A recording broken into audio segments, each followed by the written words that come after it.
Welcome to Auto Shop Showcase with Gary Gunn. Today's guest is Mars Overlee from Rick's 36. Hello, folks. Glad you're listening in here. This is Gary Gunn. A thing that we do here is a show called Showcase.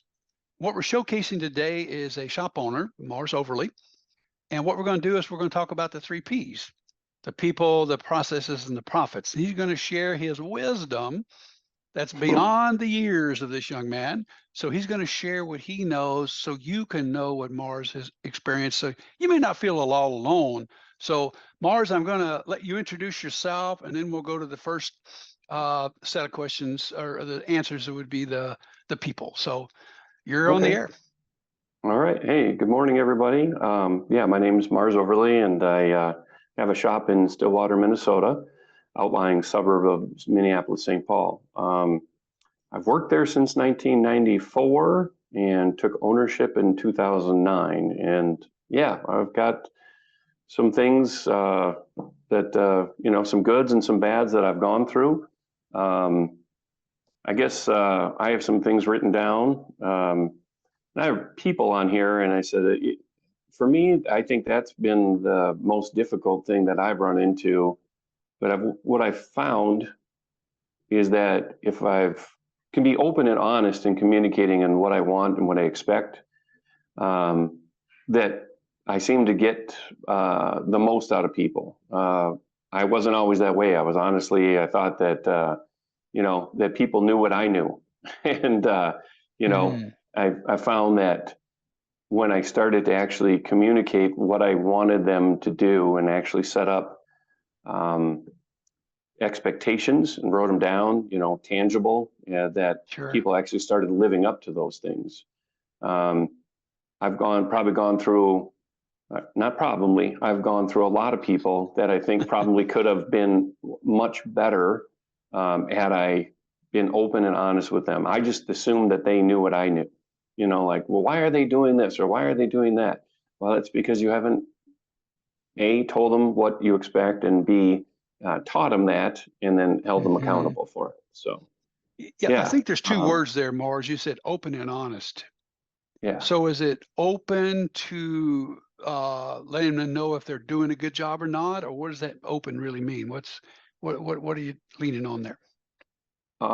Two things there. Open, as in communicating, telling what you expect, and then yes, giving them the feedback, hopefully in a positive manner as you can. Saying, hey, this is going well, or this isn't going well, and here's what we need to do to correct it. Okay. Yeah. So that's being open with them, how well they're doing to what you're expecting them to do. Yes. Yep. Yes, exactly. And then by teaching them the processes in our company, that they have a structure to work in, so kind of switching over from people to process is really having teachable systems is the key to growth. If you find the correct people and hire the best people, and again, hire them and make sure you pay them very well. And, I wrote down fairly to greatly, because sometimes it can be one of those things where you're like, I know I'm probably going to overpay for this person right now, but if I train them and hold them accountable, they're going to grow in this company, and they're going to just surpass anything that I can do. I mean, my current general manager, he sees stuff that I didn't see, and I find that is that when I take my lid off and I let people grow in our company, that they start to take ownership in it. Whereas in the past, where I've held everything so tight, getting into the process, like this has to be done exactly the way I want it to every single time. That's stifling. And then people just start to like, okay, well, I'm just an employee here. That's the way it is. But if you find the right people, get them into the processes, and have them relatively simple systems, you can grow rather quickly. I still struggle with this, because again, I said earlier, I want everybody kind of be a carbon copy of me, and I wanted them to do it exactly like I did it. Like, no, do this twice, do this twice, and it's like, it doesn't matter that whatever, as long as the end result is done, the customer's happy, they're returning, and we charged a fair price for it, then, it's going to be okay. And because I have this written down, because I would tell them to do it exactly a certain way, and then I wouldn't do it that same way again later. And I would talk about the cool wind of embarrassment on my neck, and it's just like, oh gosh, I need to loosen up, and I need to make sure that they understand these systems and the spirit of the system. Like, this is what we're trying to do. Maybe the intention of the Yes, the system. intent. Yeah. Okay. Yes, The spirit. exactly. I like that. I like the spirit of the system. Yeah, that's good. Right. Yes. Yeah. Exactly. So, and when we set up simple systems, that's when we started to get results, and we wanted that's when business really started to click. I mean, we're on pace, hopefully this year, for $2 million.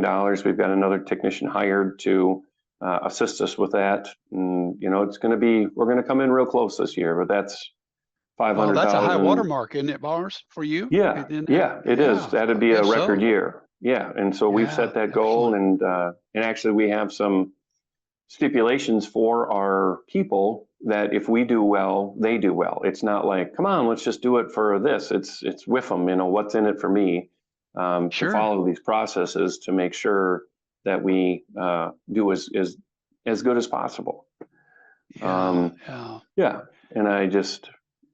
I've been lucky enough to have some great people in our organization, and some people have left, some people have come in and taken their place. I guess the biggest thing is, like I said earlier, pay your people, reward them, praise them, correct them when they're wrong, in a positive manner. They probably, unless somebody is obviously outright, they deliberately damaged the vehicle, or there's theft, or whatever it is, that's a totally different thing. But if someone is trying to do their best, well, that's great, but how do we say, okay, you did great, here's we just need this small course correction. Not like, we have to reinvent the wheel with you. That's not going to work. That's the biggest thing, is just those small course corrections. So we went through a thing a long time ago in Turnaround Tour, Gary, about the slight edge and how we make these small little daily decisions, and the daily decisions will either bring you up or down the curve. And I'm happy to say that I'm making some good daily decisions, and I'm starting to see that it's changing. So, and it's improving. So, yeah. There's something you said a minute ago about a simple system. Yeah. And can we overcomplicate or put too many steps in something and try to hold everybody accountable to every step? Is that what you were talking about?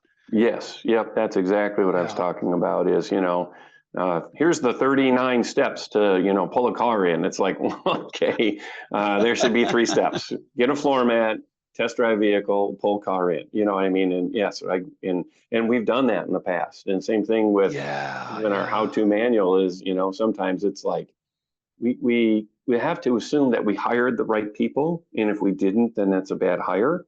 And if we hired the right people, they're going to have the common sense to understand that, well, to pull a car in, I probably have to do this, this, and this, not like, step 1, find floor mat. Step 2, find keys. Step 3, find work order. Step 4. I mean, if we're working with that kind of people, that's just not that it's going to be a very long day if you're working with that caliber. So, and again, pay them well, train them well. And then I think the third part we were going to talk about was profit, because those two things with the people in the process should lead to profit. And at sometimes, and a lot of times, sometimes think profit is kind of a dirty word, but it's really one of the best words. Okay. Well, it is, because, and a lot of people don't like to think that, but without profit, we can't do anything. We can't grow. We can't pay our bills. We can't support our people. We can't support any kind of charitable contributions we want to do, church, other charities. we can't hire a coach to help us with that's grow, right. you know, and you're like, I'm sorry, Right. I'd like to do it, but I can't afford X amount of dollars a month Yeah. because we're Yeah. not charging properly.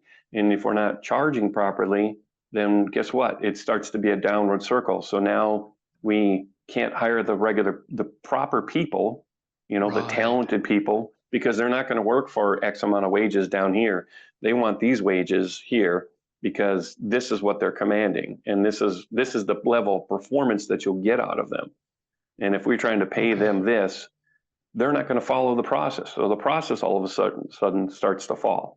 So, you know, if the three things stack on top of each other, that's what I've seen is, Yeah. you know, Yeah. if we have profit, then we can afford to pay our people and they'll follow our processes, you know. And yes, may we have a bad hire and that person doesn't want to follow our process, of course. And is that going to affect profit? Of course it is, you Yeah, know, so definitely. yeah. And I No, mean, yeah. go ahead. Go ahead. No, I love the analogy of they just stack on top of each other, Yeah. you know, Yes. and they do. And I think they're all interconnected. Yeah. Of course they None are. of them stand alone. They could all be in one word. You know, if you Right. could put a big Greek word across the screen and all those letters were in there, then you'd probably cover all of it. Yeah. Yes, exactly. And this is another thing that when I was writing some of my notes down, is that, you know, a business is supposed to turn a profit. That's literally what it's there That's for. reasonable. Yeah, that's Yeah. reasonable. Yes, exactly. And if it's done correctly, it should turn a healthy profit. And Yes. you know, it's an unusual thing that a lot of people in the automotive industry are former employees, and then we go from an employee to an owner. One day we sign the papers and it's like, Yeah. boom, you know, and we think that this manual is going to show up and tell us how to be this different person. And it really isn't like that. It's just, you know, we don't know the answers. And so, again, we're a person. We're trying to do the best that we know how. And a lot of us eventually find coaching, Yeah. thankfully. Yeah. And because an independent business owner can be like an island. You know, you think you're doing the right thing and you're like, or a life raft, you know, and you're like, you're going down this Yeah. river of business and you're like, I think we're doing the right thing. And all of a sudden this huge barge comes by and rolls you over, or we're heading towards a steep waterfall because we don't know that, hey, you're supposed to, you know, charge whatever on parts and supposed to charge for, you know, X amount of margin on labor. You know, we're just trying to be a nice person. We're trying to be a person in our community, helping our fellow community members out, and that's great. But if we're not doing it, you know, eventually that downward spiral that I talked about is going to happen. We're going to anger one of our employees, and they're going to leave, and then now we're going to have to try to retrain. Well, this person wants more money. Well, I can't do that because I'm not charging enough, you know, so they're just intertwined. They are. And it's just, yeah. So, and it's a process that shop owners go through to learn those things. And again, you know, with coaches, they can come in and teach us strategies and, you know, and teach us out. I'm hard-headed, just like a lot of other people are that own shops, that like, I'm right, you're wrong. It's like, oh, wait a minute. He's right. He's telling me the same thing. That person, this person, she's telling me this, and they're all telling me the same thing. Maybe it's me, and it's hard for me to admit that. So, yeah. Just got to carry a mirror around sometimes and look Yes. in the mirror and say, Yeah. wait a minute. Yeah. One guy told me one day, he says, you know, everybody I hire is worthless. And Yeah, I told the shop owner, I said, you may get mad at this, but I'm going to tell you to do it. I said, walk into your bathroom if you have a mirror in there and look in the mirror. He walked in there, you know, with his headset on. He walked in the mirror. Now we all may do. And I said, I want you to point the finger at yourself. Yep. You're the problem. Yeah, that's right. He called me every name you could imagine. Yep. You know, and he said, I never want to talk to you again. The stupidest thing I ever heard. And I remember his name. I know exactly where he is. I took him off my database. I never called him again. You know, that was it. I'd had enough. Yep. You know, and he was blaming everybody else for his problems. That's right. Yeah. Yep. Yeah, and he just wasn't there yet. He just wasn't or whether he was going to make it there or not, I don't know. Yes. Yeah, exactly. Yeah, we don't know. You may have been the first person to tell him it was him, and he probably heard that again and again, and then I'm all of a quite sudden, sure like, he did. yeah, all of a sudden he said, well, maybe Gary was, you know, and then again, that cool wind of embarrassment comes over you and you're like, oh boy. And then we have to make that decision about, well, what are we going to do about this? You know, am I just going to sit here and go in this downward spiral till I think that the world is against me and that, you know, there are no good people out there and there's, you know, everything is doom and gloom? Or am I going to turn around and look and say, okay, where have I been responsible for this? And then when you can see, when I could see that I had been responsible for everything that has happened, good or bad, you know? So, and, you know, and you start to see that and you're like, okay, now that I see that, what do I do about it? And then say, well, everybody can't be bad out there. And, you know, everybody wants to blame millennials about being lazy and this and that. And really they're not. They're just looking for the proper leader and the proper guidance.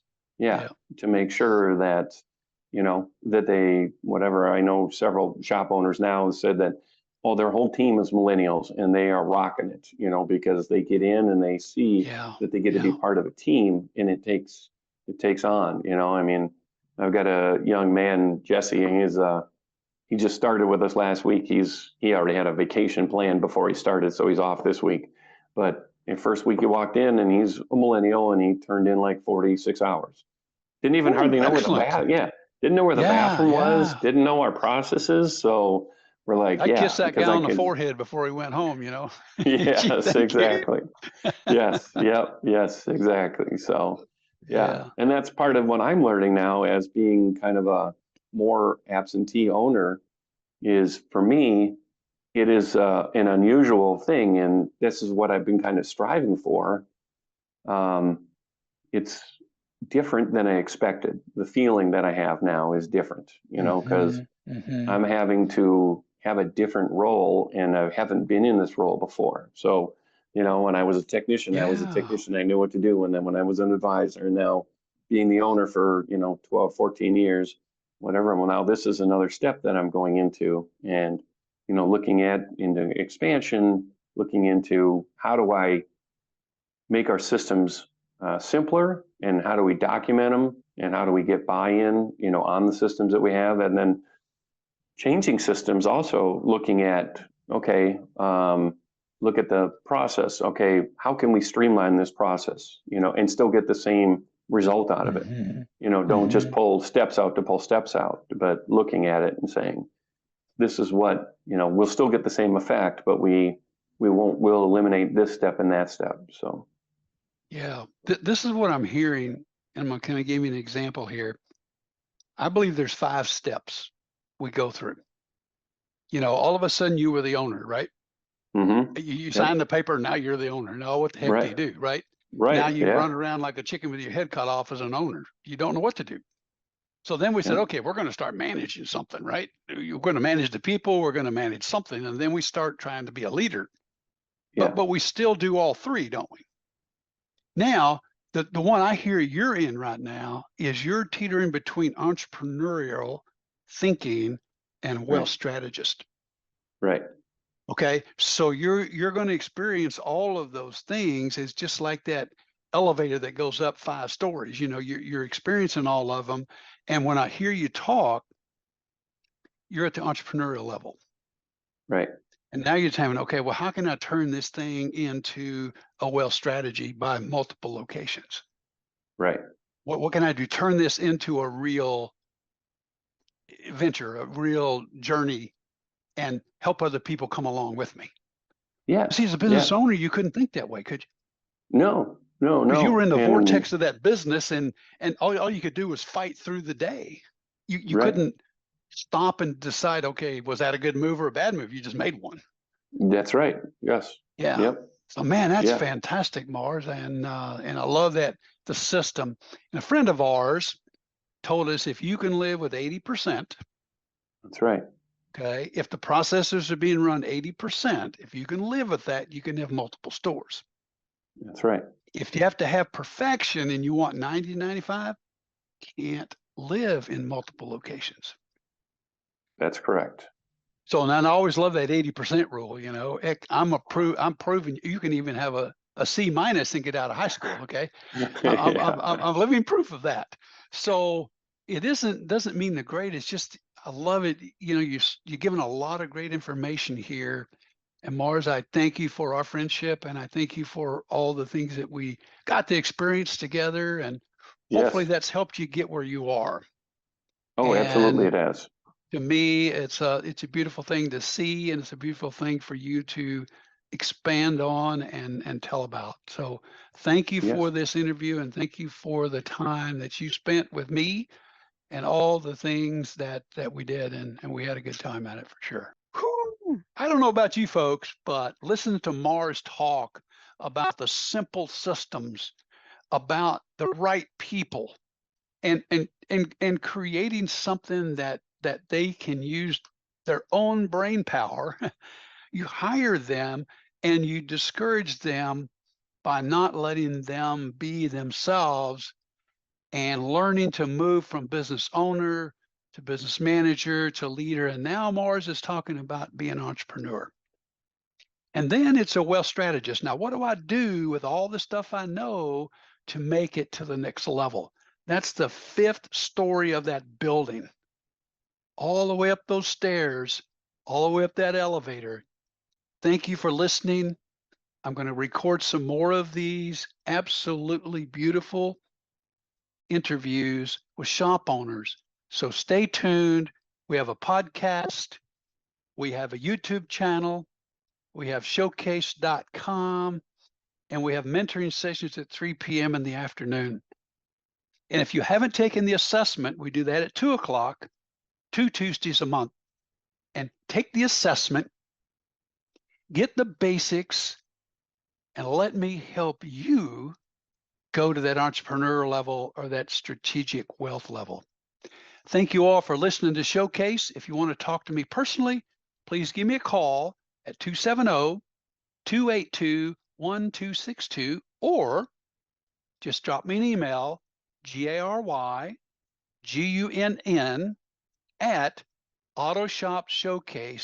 GaryGunn@AutoshopShowcase.com. Thank you all very much. Have a great day. I'm leaning into the camera to say goodbye. Thanks for listening. Bye-bye. Like and subscribe to Auto Shop Showcase on YouTube and your favorite podcasting platform. Visit AutoshopShowcase.com to sign up for monthly mentoring with Gary Gunn.